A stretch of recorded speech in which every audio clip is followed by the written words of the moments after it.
Puji Tuhan untuk waktu yang indah. Kita saya lagi ngatur posisinya yang enak. Bagaimana ini? Oke, beginilah.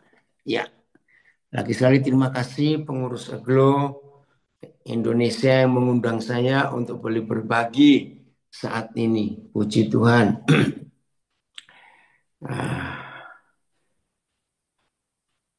Tunggu saya ngatur. Ya, baik. Siap belajar ya? Oke, puji Tuhan. Tema kita hari ini belajar mengerti arti memikul salib. Nah, bagi saudara dari yang lain yang bertanya ini grup apa? Nah, saudara, ada organisasi Kristen wanita internasional pusatnya di Amerika, namanya Aglo, diambil dari Roma 12, artinya menyala. Nah, Aglo ini ada di sekian banyak negara di dunia. Nah, puji Tuhan Indonesia juga ada. Nah, hari ini memperingati kebangkitan Tuhan Yesus, juga pertemuan para pemimpin yang ada di Indonesia ini untuk kita belajar. Nah, itu pertanyaannya terjawab ya, puji Tuhan. Oke. Kita akan melihat kalau tentang salib, saya percaya semua kita tidak pernah meragukan. Tahulah ya, semua kita tahu. Tapi hari ini kita akan berusaha untuk mengerti tentang salib itu dari sudut pandang yang Tuhan inginkan. Loh, kenapa? Karena maaf, sekian ribu tahun gereja ada di dunia dan sekian ribu tahun gereja memperingati penderitaan, kematian, kebangkitan Tuhan Yesus. Ternyata saudara, salib itu maaf, sudah melenceng jauh dari yang pertama Tuhan inginkan. Oke, kita akan lihat. Salib, hukuman salib itu tidak berasal dari surga. Ya, hukuman salib itu dari negara Romawi. Sampai hari ini, ya, walaupun tidak semua negara di dunia, tetapi masih cukup banyak negara di dunia yang memberlakukan hukuman mati bagi para pelaku kejahatan. Indonesia masih mengikuti ya, ada hukuman mati. Malaysia, Singapura, Amerika masih, ya, Arab Saudi masih, walaupun cara hukuman matinya itu beda-beda. Hampir semua negara Eropa, hampir itu tidak menganut hukuman mati. Nah, hukuman mati yang paling sadis yang dunia pernah tahu hanya hukuman mati Romawi. Sangat sadis, saudara. Sadisnya itu luar biasa. Misalnya hukuman mati di Arab Saudi dipancung kepala. Ya, seperti zaman dulu di Eropa, kerajaan Prancis Guillotine. Hukuman mati di Malaysia, Singapura digantung. Hukuman mati di Indonesia ditembak langsung ke dada, ke jantung. Hukuman mati di Amerika ya itu pakai suntik atau distrom, serem hampir ada suntik sekarang. Begitu pula di Tiongkok ada berapa ditembak kepalanya, ya ada yang disuntik, nah, ada macam-macam. Tapi hukuman salib Romawi ini paling sadis. Yang dihukum mati itu tidak segera mati, yang disalib itu nggak segera mati. Itu bisa berhari-hari. Tergantung kekuatan fisik si terpidana mati ini. Kalau yang dihukum mati itu kuat, kekar, ya matinya lama. Nah, hukuman mati disalib itu ada 3 penyebab matinya. Penyebab yang pertama itu karena kehabisan darah. Ya, saya ulangi, kehabisan darah itu hukuman mati salib yang pertama. Tergantung lukanya juga. Nah, hukuman salib bisa cepat mati. Yang kedua itu ngeri. Jantung dan paru-paru pecah. Kok bisa? Karena terhimpit ya, terhimpit dengan apa itu? Terhimpit dengan tulang dada ini. Wih, ngeri sekali saudara kalau hukuman mati disalib itu. Maka itu waktu Tuhan Yesus mengalami hukuman salib itu, dia tidak menderita ya. Karena apa? Nah, ini kalau saya pakai istilah manusia ada dua keuntungan. Keuntungan yang pertama, dihukumnya itu ada hari Jumat. Nah, buat orang Yahudi, hari Jumat sore sampai Sabtu sore itu hari yang paling suci. Itu Sabat. Nah, karena hukum Yahudi tidak boleh ada mayat yang masih tergantung menjelang hari Sabat. Biasanya Yahudi itu satu-satunya negara bangsa di dunia yang memulai hari bukan jam 24 atau jam 00. Orang Yahudi memulai hari itu sore matahari terbenam. Ya, maka itu ketika sudah jam 3 sore belum mati juga yang dua terhukum mati bersama Yesus itu, maka itu kalau mereka yang dihukum mati disalib kok nggak mati-mati, saudara? Oh, ini ngerinya. Maka lutut mereka diremukkan, saudara. Aduh, diremukkan lututnya. Perhatikan. Kenapa diremukkan? Nah, ini dia. Wih, ngeri. Supaya badan terhukum mati itu merosot. Ya, bisa bayangkan tangan dipaku sambil diikat kiri kanan. Nah, kalau mereka kuat, itu bisa bertahan dengan kakinya. Karena di bagian kaki itu biasanya ada tumpuan ya untuk berjejak supaya begitu diangkat kayu salibnya itu mereka nggak merosot. Maka itu mereka bisa bertahan di tumpuan bagian kaki. Nah, kalau mereka kuat, maka mereka nggak mati-mati bisa berhari-hari, saudara. Tergantung kekuatan orang itu. Nah, karena hari itu hari Sabat. Dan para prajurit Romawi melihat dua terhukum mati yang di kiri kanan Tuhan Yesus kok nggak mati-mati. Maka diremukkan lututnya supaya cepat merosot badannya. Maka itu kalau orang yang dihukum salib itu berat badannya ratusan, sekian puluh kilo, ratus kilo. Itu matinya pasti cepat. Karena tergencet dada, jantung, dan paru-paru itu. Dan ini hebatnya. Ketika salah satu prajurit sampai di bawah salibnya Tuhan Yesus, dia nggak percaya. Hah? Sudah mati. Kok cepat benar? Mungkin kalau saya ada di sana, pasti prajurit ini berkata, ih, ini pertama kali nih aku menghukum mati penjahat, matinya begitu cepat. Belum pernah, karena rata-rata mereka tidak ingin cepat mati, saudara. Aduh, ngeri sekali.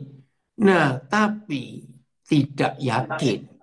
Ya, prajurit ini tidak yakin. Ya, apakah dia ini mati betulan atau tidak. Nah, itu sebabnya karena di atas toh. Nah, nah, satu-satunya cara untuk membuktikan apakah Yesus ini sudah mati atau betul atau belum, maaf ya, ditombak ya, rusuknya bagian mana kiri atau kanan tubuhnya itu untuk memastikan dia sudah mati atau belum. Karena Kanan kanan nggak kalau kiri nggak 48. mungkin. Kalau kanan Pak Maaf ya, 30. maaf ini siapa Oh, yang bunyi? kiri. Halo, Kalau bisa kanan. diminut? Kanan susah, bukan enggak? Ya, siapa itu Oma Ola? Ibu Tolong Ola. dimatikan. Nah, Ola Mema Indonesia siapa ini? Tolong dimatikan. Ya, oke. Atau di mute. Nah, Tuhan Yesus itu langsung menyerahkan nyawanya. Karena dia rela untuk menyerahkan nyawanya buat kita, para penjahat ini. Nah, itu hukuman salib. Begitu ngeri. Nah, pertanyaannya, mengapa hukuman salib itu bukan dari hati Tuhan, tapi mengapa diizinkan Tuhan untuk menjadi bagian dari hidup kita, murid-murid Tuhan Yesus? Pasti ada yang bertanya di antara kita dengan konsep ini. Saudara, jawabannya adalah supaya setan itu tidak bisa menuntut apa-apa lagi dari kita. Karena dosa kita begitu banyak. Dosa kita begitu besar. Dosa kita itu nggak akan terbayar dengan cara apapun, dengan uang berapapun. Saya ulangi, sebab kejahatan kita kepada Tuhan tidak bisa terbayar dengan apapun. Uang seluruh dunia. Maka itu Tuhan Yesus berkata, nggak ada gunanya kalau kamu memiliki seluruh harta dunia, tapi jiwamu mati. Saudara jangan lupa konsep itu. Jadi kalau kita punya uang sebanyak apapun, ternyata tidak bisa menghapus dosa kita. Nah, maka itu ketika kerajaan Romawi tampil, maka Tuhan mengizinkan ya hukuman salib ini jadi bagian dari hidup kita. Saudara masih ingat Roma 6 ayat yang ke-23, upah dosa adalah kematian. Nah, kenapa upah dosa itu kematian? Karena kita mendapat fasilitas. Dengarkan kalimat ini. Karena kita mendapat fasilitas untuk berbuat dosa itu dari neraka, dari setan. Saya akan coba berusaha bicara pelan-pelan ya. Kita ini berbuat dosa, entah dosa apa saja, itu fasilitasnya atau diberi fasilitas oleh setan. Nah, kita tahu yang dari setan nggak ada yang gratis. Tolong catat ini. Yang dari setan tidak ada yang gratis. Nah, maka itu Paulus menulis di Roma 6 ayat 23. Upah dosa itu mati. Nah, kata mati di sini itu artinya memberikan seluruh hidup kita baru bisa lunas. Jadi dosa itu nggak bisa dibayar dikit-dikit. Maaf kalau saya pakai istilah, dosa itu nggak bisa dibayar kredit, nyicil, tidak bisa. Langsung final, mati. Nah, di sini kita melihat saudara, mengapa Tuhan Yesus harus mati. Oke, kita buka dua ayat ini dulu. Ibrani 2 ayat yang ke-14. Siapa yang nayangkan ayat? Filipus?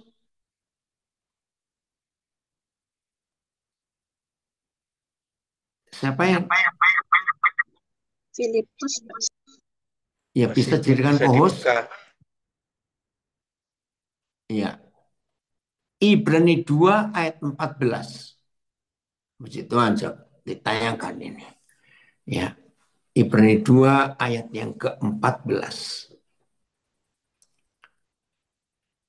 Jadi dosa itu tidak bisa dicicil bayarnya. Maaf. Harus lunas. Ya. Maka itu kalimat yang paling dahsyat ketika Tuhan Yesus sudah salib. Sudah selesai. Sudah lunas. Wih, ketika setan mendengar kata itu, setan kelepek-kelepek istilah Jawa, dan tidak bisa nuntut apa-apa lagi dari kita. Terima kasih Tuhan, terima kasih. Ya, terima kasih. Yohanes 19 ayat 30 ya. Sesudah Yesus meminum anggur asam itu, berkatalah ia, sudah selesai, sudah lunas. Lalu ia menundukkan kepalanya dan menyerahkan nyawanya. Nah, ini yang nggak dipercaya oleh tentara Romawi. Kok cepat betul matinya? Oke, kita lihat Ibrani 2:14. Ibrani 2 ayat yang ke-14. Ya, Ibrani 2:14. Oke. Karena anak-anak itu, siapa anak-anak ini adalah kita. Manusia-manusia, bajingan manusia-manusia bejat ini.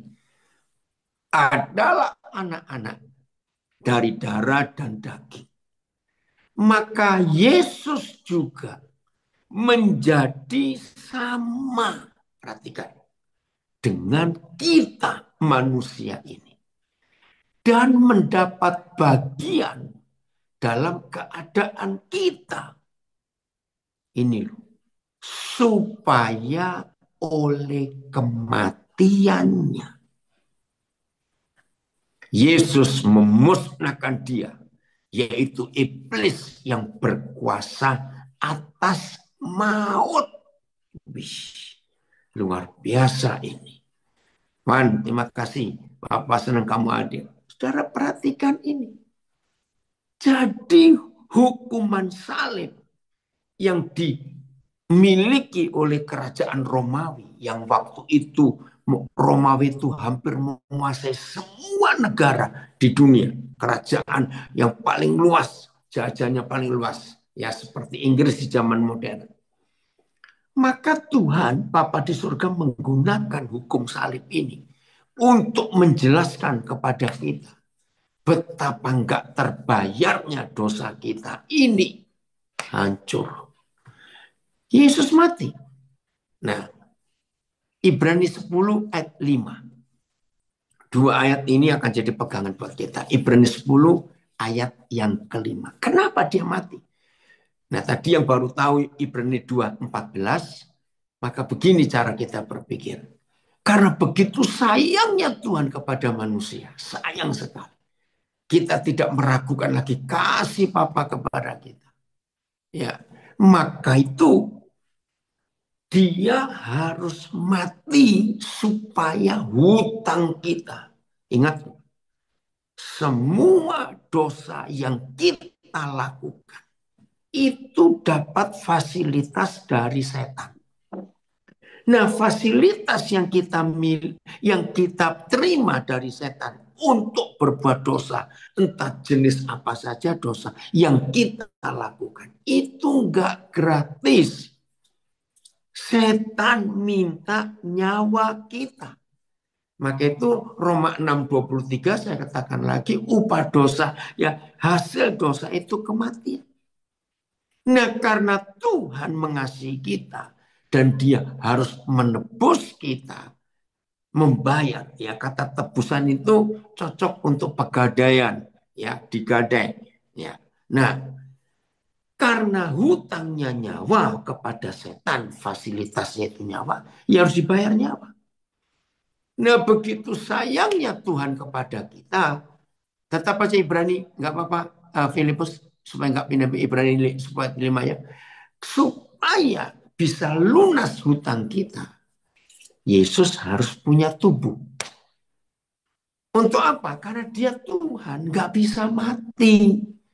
Nah, karena Tuhan yang sayang kita, itu begitu sayangnya, maka dia harus bayar. Ingat ya, dia harus bayar hutang kita kepada si setan. Nah, hutang nyawa dibayar nyawa. Maka itu ada hukum. Gigi ganti gigi, mata ganti mata. Artinya kalau ada orang jotos kita, sampai gigi kita rompal 2, maka kita harus cari orang itu untuk kita jotos lagi, supaya rompal 2 juga giginya. Kalau kita marah pada seseorang dan kita tonjok matanya, sampai matanya buta, rusak, satu. Maka kita, orang itu harus nonjok, kita balik, ganti mata lagi. Nah, karena ini hutang nyawa. Dan karena dia Tuhan yang gak mungkin mati. Lihat Ibrani 10 ayat 5. Karena itu, ketika Yesus masuk ke dunia, ia berkata, korban dan persembahan tidak engkau kehendaki. Tetapi engkau telah menyediakan tubuh bagiku. Wih, ayat ini bagus sekali. Saya ganti ya begini. Ya, sebelum baca TSI-nya. Karena itu ketika Yesus masuk ke dunia, Yesus berkata kepada Bapa, Bapa, ritual agama. Karena kata korban dan persembahan itu ritual agama. Ya, tidak engkau kehendaki. Jadi untuk menebus kita para bajingan-bajingan ini tidak bisa dengan ritual agama. Saya ingin menyadarkan saudara semua.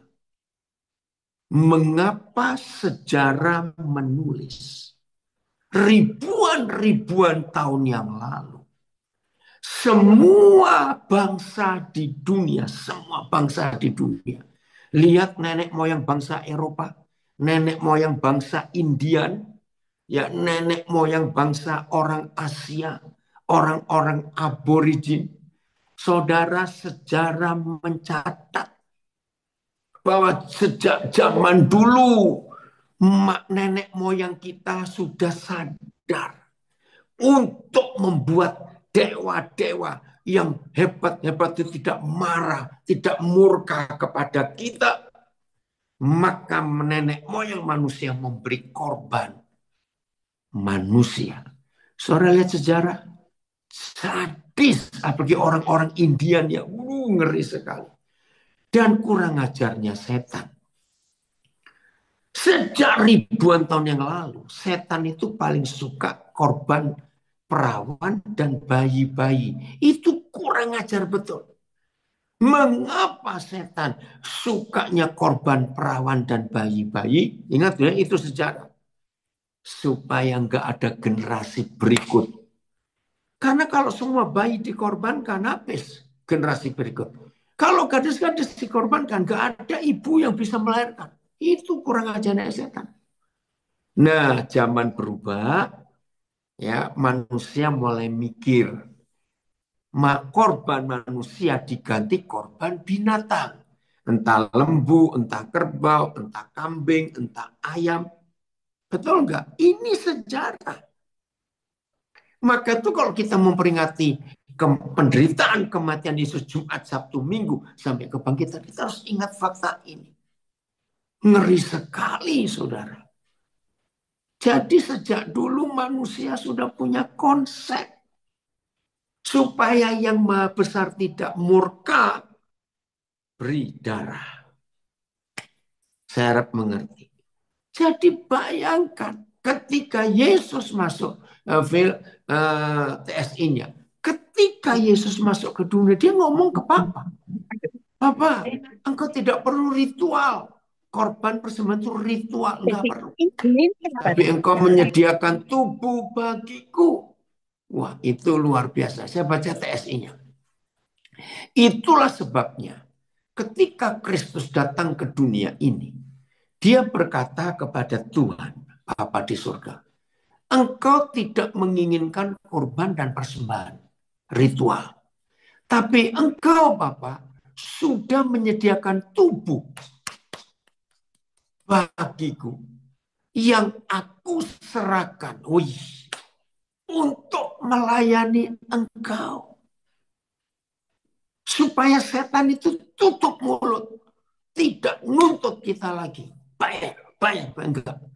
Maka itu kata yang tepat di kayu salib. Sudah lunas. FIA-nya Filipus atau VMD-nya. Coba kita lihat ya. Terima kasih Papa. Kau luar biasa. Jadi VMD ya. Versi membaca dan mudah. Ibu Ivon dari Palu. Ibu Ivon dari Palu, matikan. Ya. Jadi ketika Ada tadi Kristus kita lihat. datang ke dunia, Ya, ya, Ibu Ivon, matikan. Jadi ketika Kristus datang ke dunia, ia berkata, engkau tidak menginginkan korban dan persembahan ritual agama.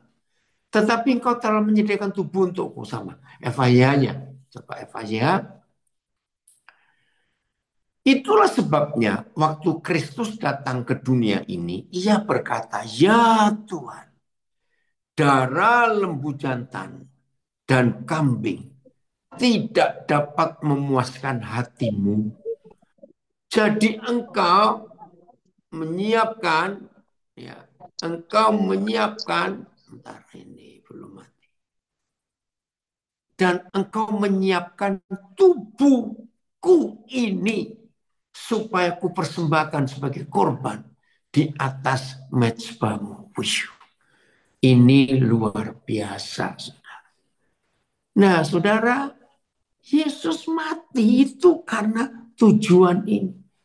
Supaya sebagai Tuhan yang gak mungkin bisa mati, tapi dia harus mati. Maka dia harus punya badan.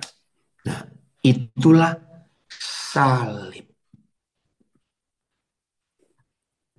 Dengan kata lain, apalagi kita para pemimpin.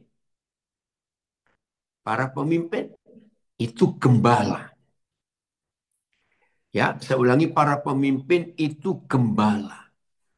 Jadi saudara dan saya sebagai gembala, maaf ya saya harus tegaskan ini, mendengar kata gembala, konsep yang sudah rusak di dalam gereja Tuhan.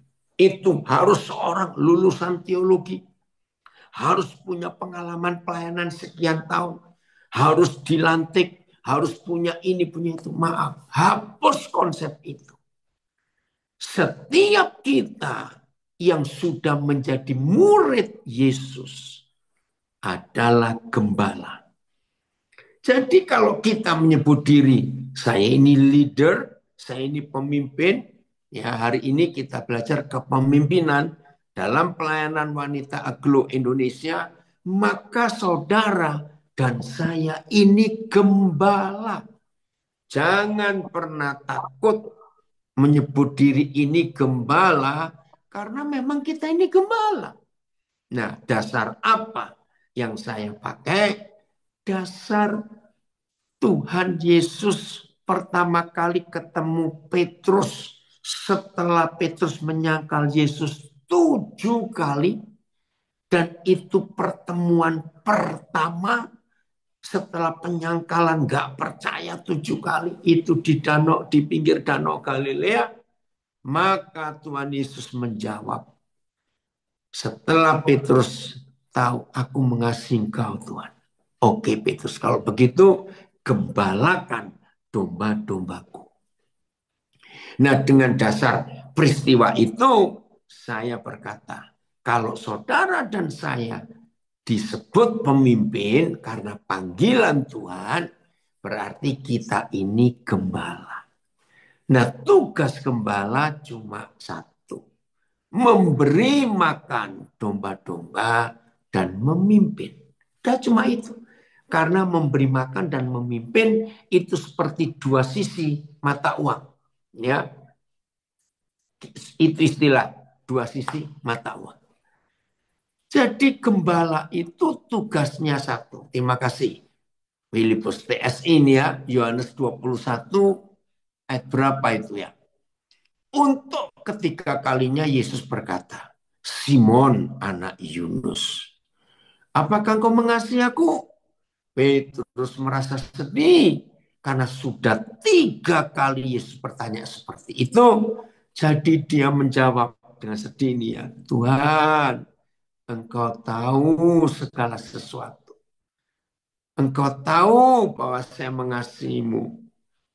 Lalu Yesus berkata lagi kepadanya, berilah makan kepada kawanan dombaku. Ini luar biasa. Jadi kalau saudara dan saya ini pemimpin, maaf ya, Tugas kita nggak cuma mimpin rapat aglo, rapat organisasi. Tugas kita tidak hanya membuat program acara ini, acara itu. Tidak. Kalau cuma buat acara-acara begitu, ada banyak orang selain kita yang lebih hebat, lebih pinter daripada kita. Betul tidak? Ya Tuhan nggak butuh orang pintar.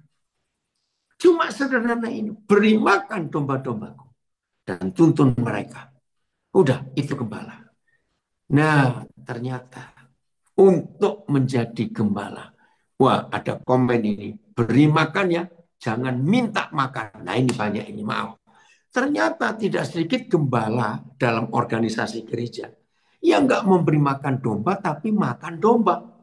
Ya, makasih. Ini ada komen bagus. Betul tidak? Tidak sedikit hamba Tuhan di gereja yang harusnya memberi makan para domba, tapi mereka makan domba. Ih, ngeri sekali. Dan itu ada di Yeskiel pasal 36. Nah, maka itu tugas kita bukan sekedar mimpin rapat, buat acara, tidak. Memberi makan, merawat, memimpin, menuntun. Nah, untuk bisa seperti itu, maka kita harus memikul salib. Loh, kok bisa? Ingat, mengapa ada perjamuan kudus? Kan Tuhan Yesus berkata di Yohanes 6, inilah tubuhku yang kuserahkan kepadamu sebagai makanan yang benar-benar makanan. Dan ini darahku sebagai minuman. Jadi pemimpin lagi sekali nggak cuma ngatur rapat, ngatur acara, tidak, tapi memberi nyawa menjadi makanan. Ya, ada yang komen lagi, ada juga gembala yang serakah, lebih cari untuk kepentingan diri sendiri. Ada. Maka itu saudara kita sebagai pemimpin itu memberi makan dan menuntun. Oke, saya percepat. Saudara perhatikan, Petrus itu tadinya namanya Simon. Tapi ketika jumpa Yesus di Lukas pasal 5 peristiwanya diganti Petrus.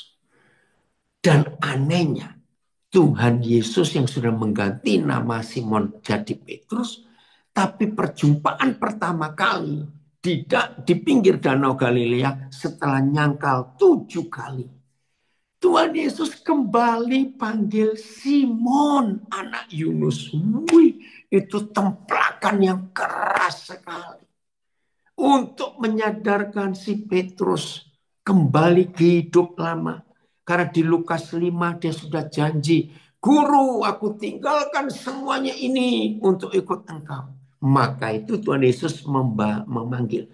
Kalau begitu, Simon, namamu Petrus mulai hari ini. Dan kamu bukan penjala manusia, bukan penjala ikan, tapi kamu penjala manusia.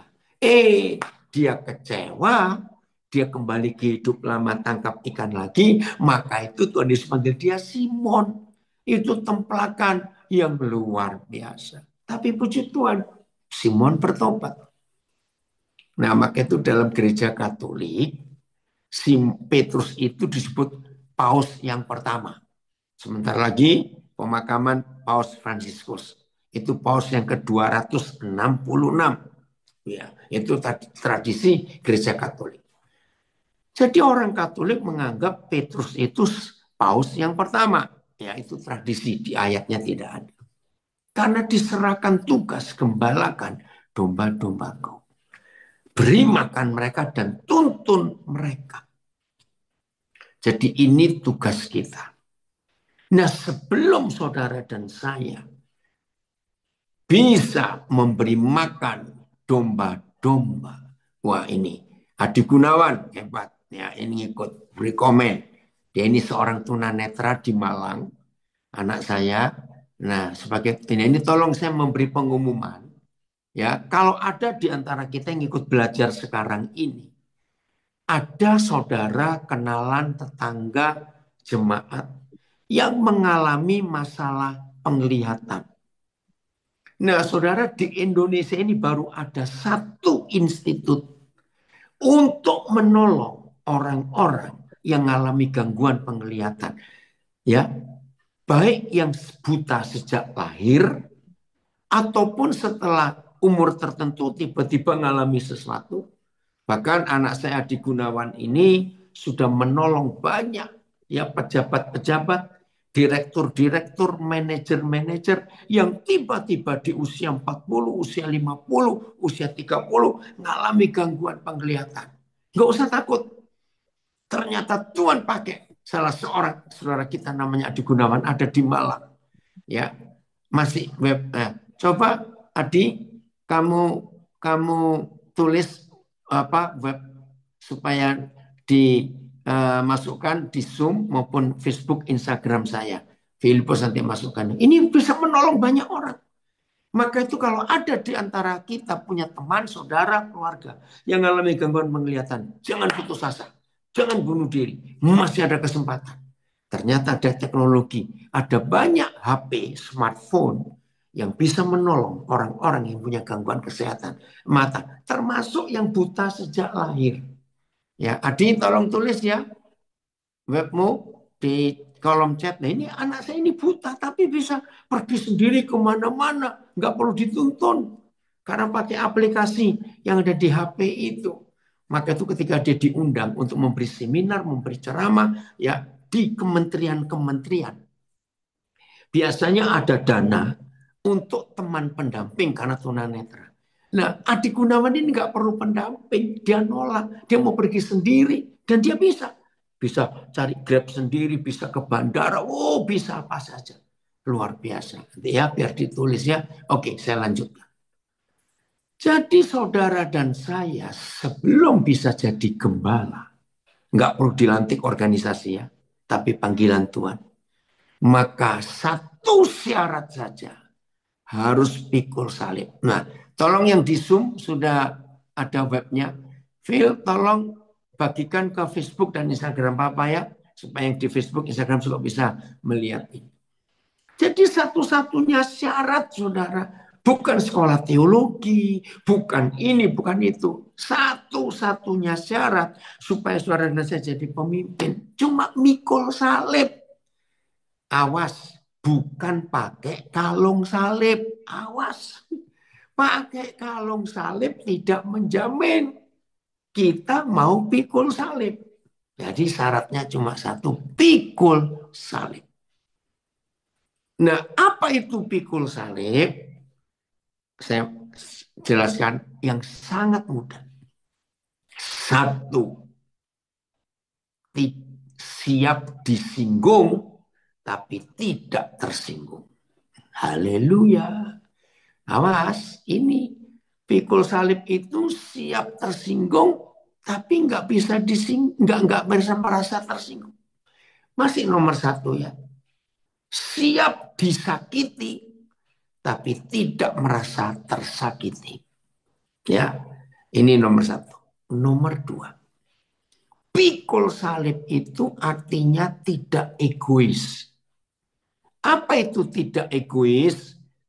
Pegang, ya pasang seatbelt. Saya mau ngomong sesuatu akan buat orang lompat.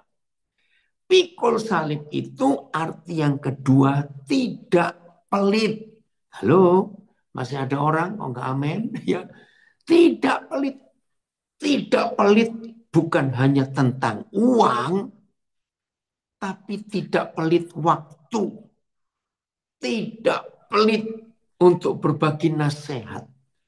Tidak pelit untuk ringan tangan. Tidak pelit, betul salib itu keren sekali. Ya, dan ini yang iblis nggak suka. Ya, saya ulangi, nomor dua tidak pelit itu pikul salib. Tidak pelit nggak hanya soal uang, soal waktu, soal tenaga, soal ide, soal fasilitas-fasilitas yang lain yang kita dapat dari Tuhan. Kita kalau ada orang perlu kita pakai. Nomor tiga, bisa berbuat dosa, tapi tidak mau Ya, ini yang ketiga. Bisa buat dosa. Maaf, sekarang ini kalau kita mau judi, mau berzina, bisa. Kenapa tidak? Mau konsumsi narkoba, silakan. Kita semuanya bisa. Tapi tidak mau. Perhatikan ini. Jadi saudara, kita harus melihat.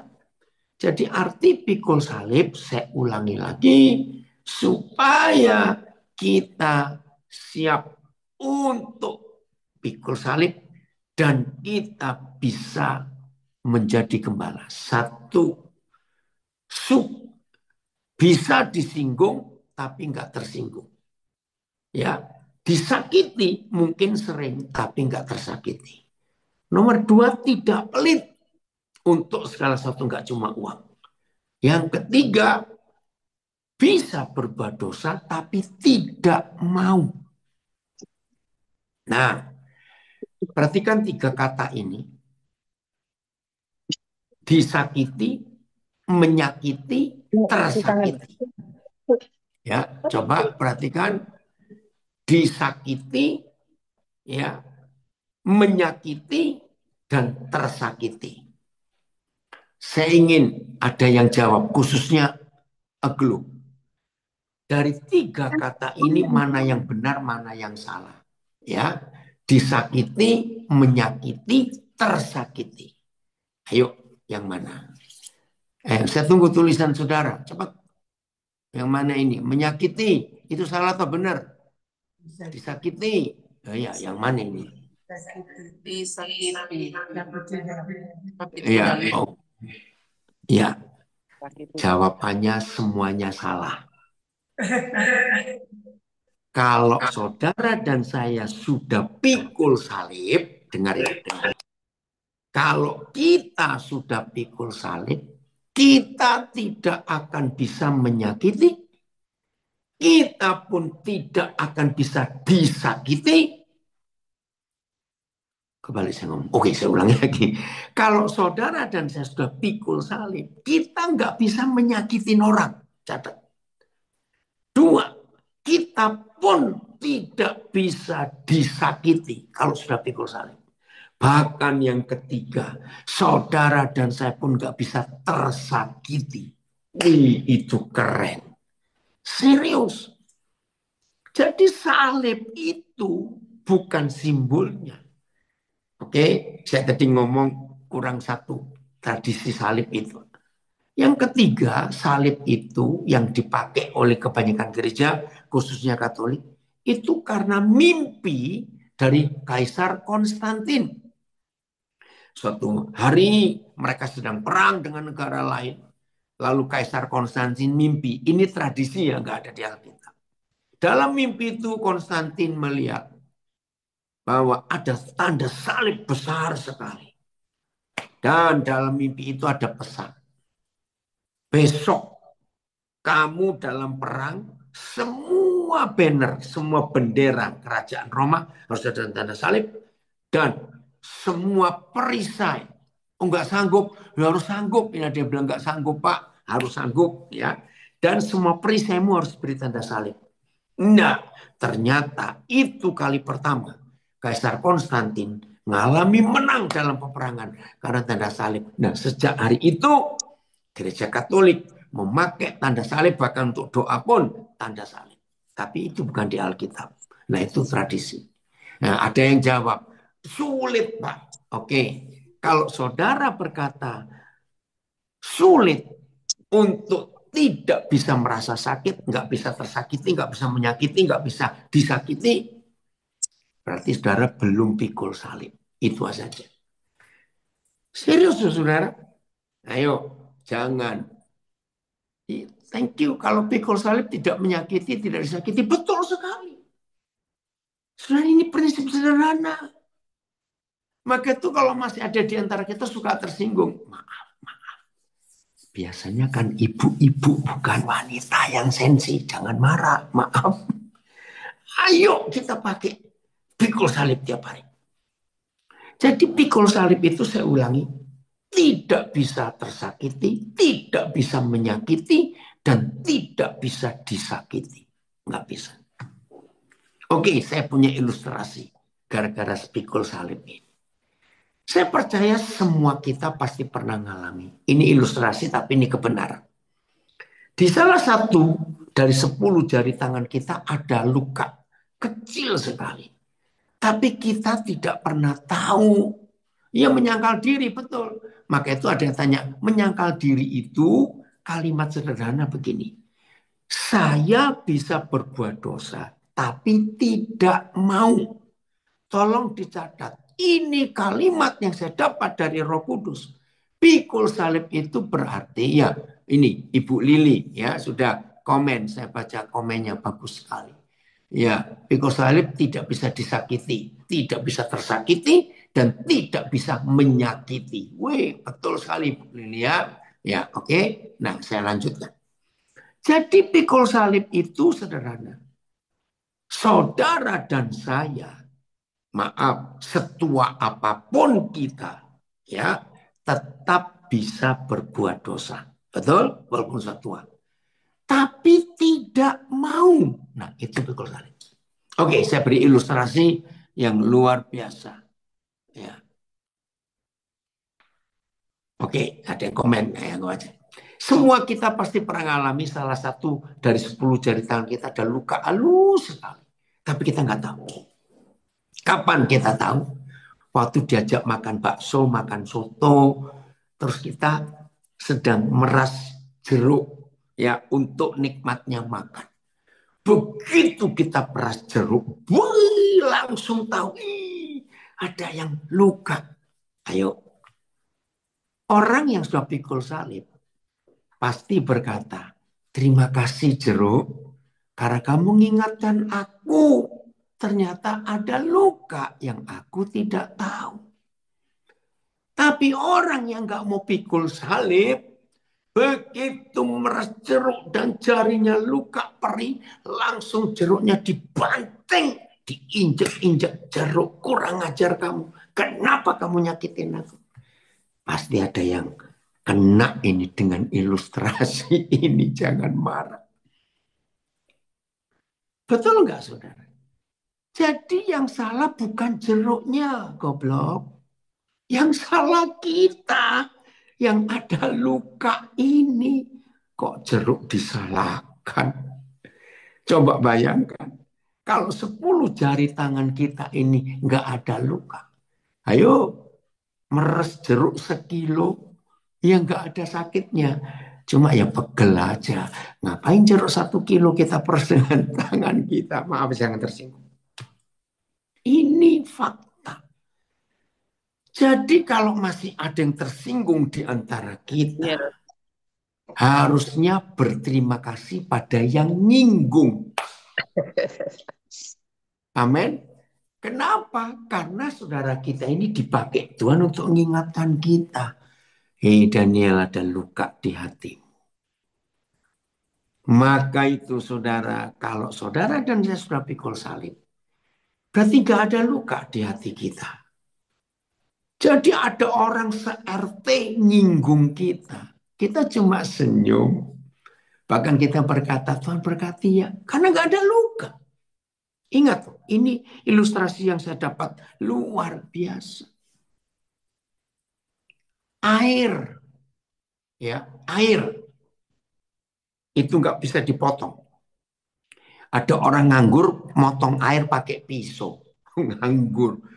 Ngapain air dipotong? Gak bisa. Tapi air itu bisa tergores. Nggak cuma terpotong. Ketika dia jadi es. Maka itu hati yang membeku adalah orang yang tidak mau pikul salib di hidupnya. Orang yang pikul salib, murid-murid Yesus yang pikul salib. Catat. Saya pakai bahasa Jawa. Setan ora doyan. Demit orang dulit. Ini bahasa Jawa. Setan itu ya setan. Ora doyan itu nggak suka.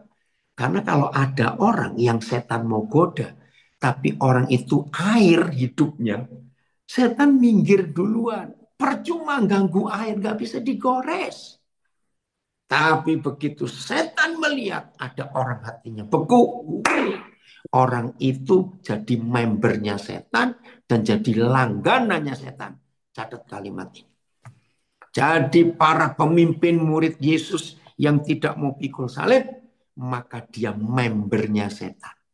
Dan dia langganannya setan. Tahu member?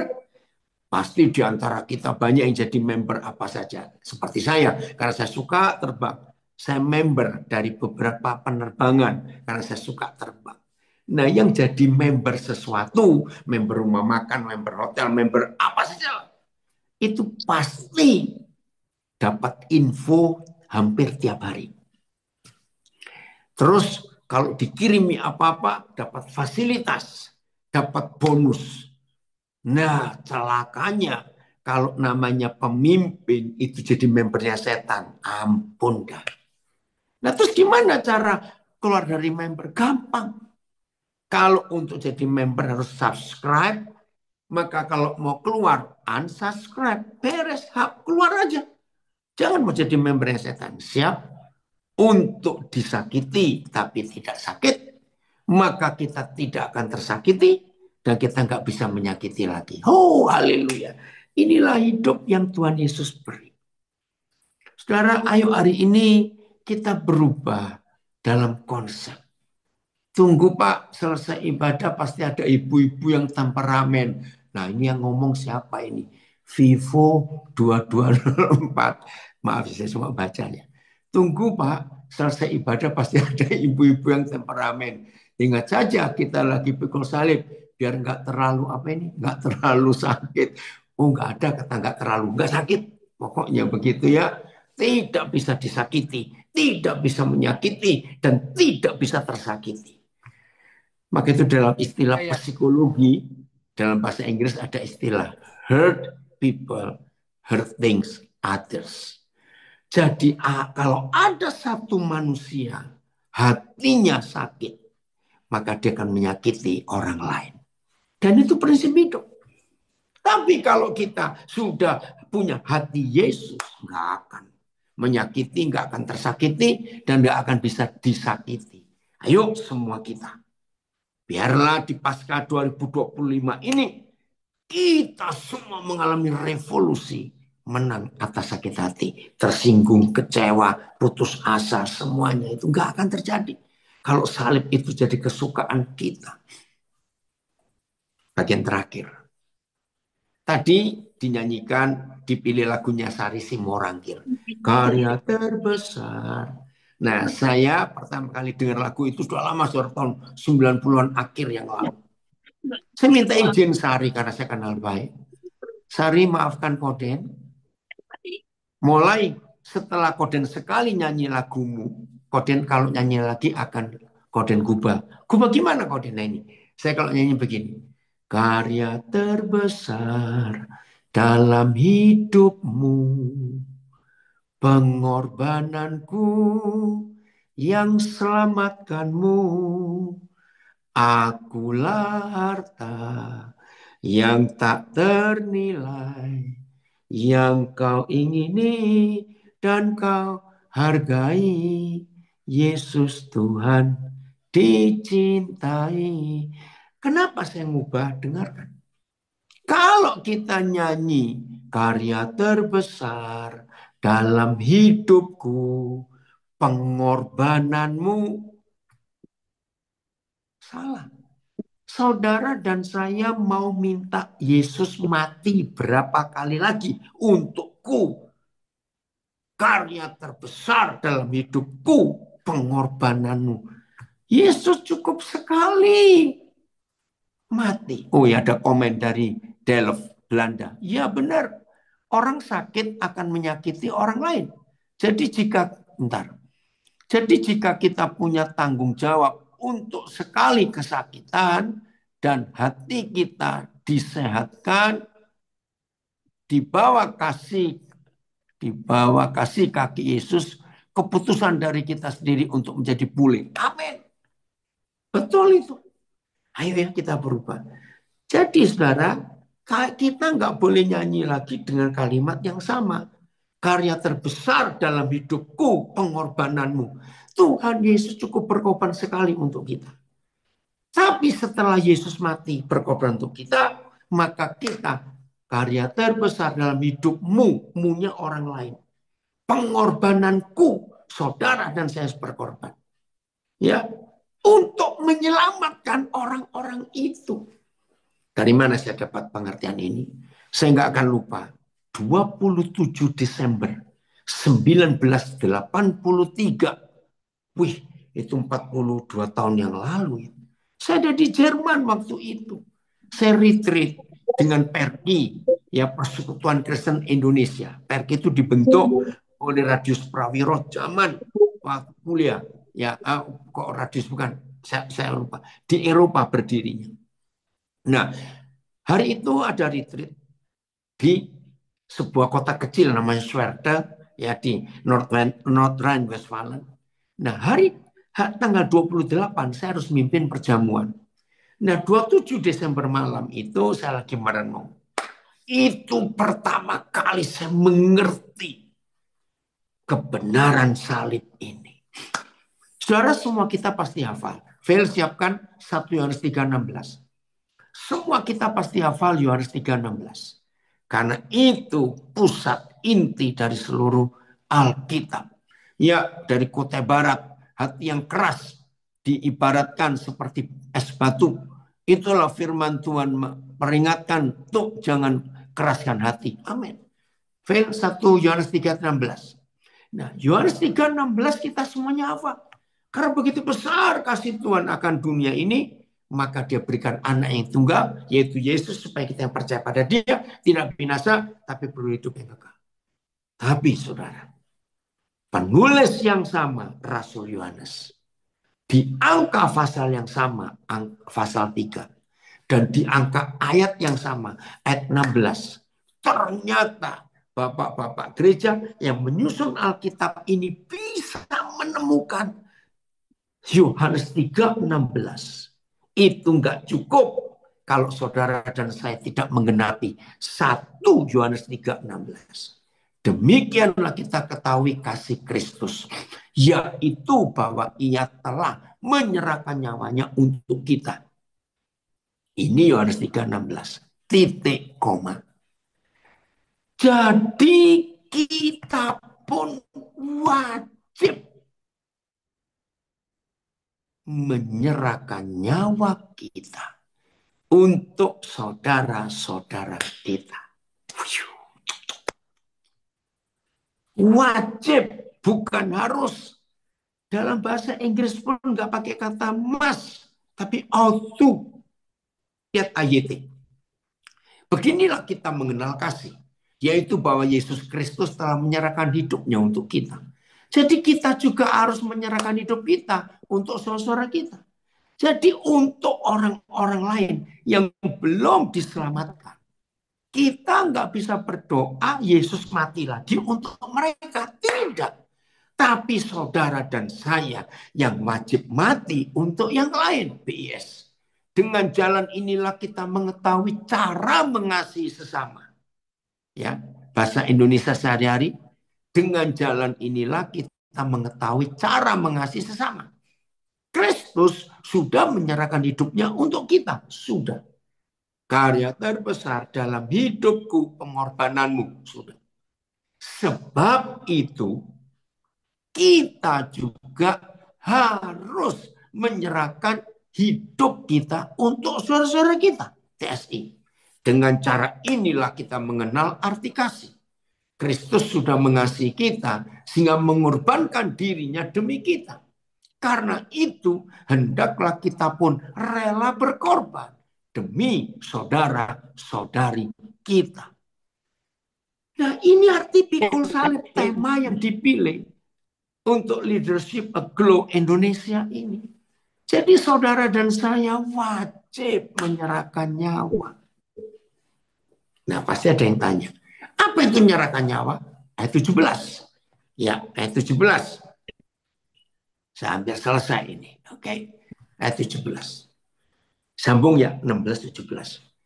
Barang siapa mempunyai harta duniawi dan melihat saudaranya menderita kekurangan, tetapi menutup pintu hatinya terhadap saudaranya, itu Bagaimanakah kasih Tuhan dapat tetap di dalam dirinya?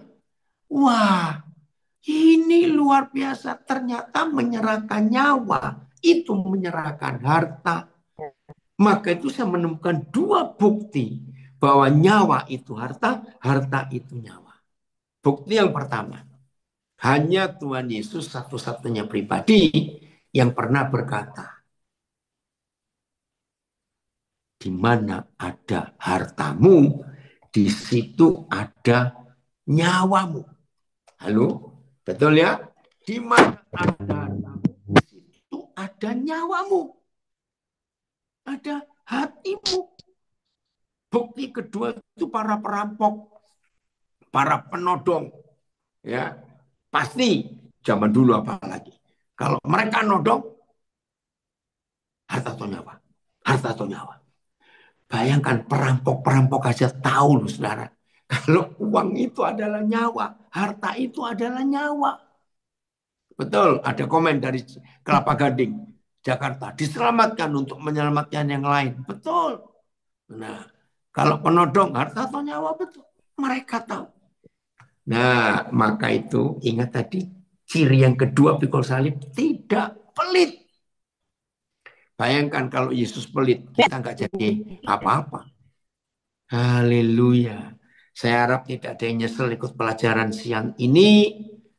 Apalagi yang pelit-pelit itu pasti akan, nggak tahu bagaimana, ayo berubah mulai hari ini. Jadi pikul salib itu adalah menyerahkan nyawa untuk orang lain. Saudara dan sahabat sebagai pemimpin, ingat gembala. Beri makan dan tuntun orang-orang itu. Ayat terakhir, Galatia 6 ayat 1. 1 dan 2 ya. Galatia 6, ini bentuk salib yang kita harus pikul. Ini aplikasinya dalam hidup sehari-hari. Galatia 6 ayat 1 dan 2. Saudara-saudara, ayo ini ya para gembala, kalaupun seorang kedapatan melakukan suatu pelanggaran, maka kamu yang rohani harus memimpin orang itu ke jalan yang benar. Dalam roh lemah lembut. Sambil menjaga dirimu sendiri supaya kamu juga jangan kena pencobaan. Jadi kalau kita melayani orang narkoba, jangan kita ikut konsumsi narkoba juga. Kita melayani penjudi, jangan ikut judi juga, itu maksudnya. Dengan roh lemah lembut. Punya otoritas. Ayat 2. Bertolong-tolonganlah menanggung bebanmu. Demikianlah kamu memenuhi hukum Kristus. Jadi memikul salib, kita bisa langsung masukkan kedua ayat ini. Galatia 6 ayat 1 dan 2. Coba TSI-nya, Phil. Langsung TSI-nya ya. Puji Tuhan untuk itu.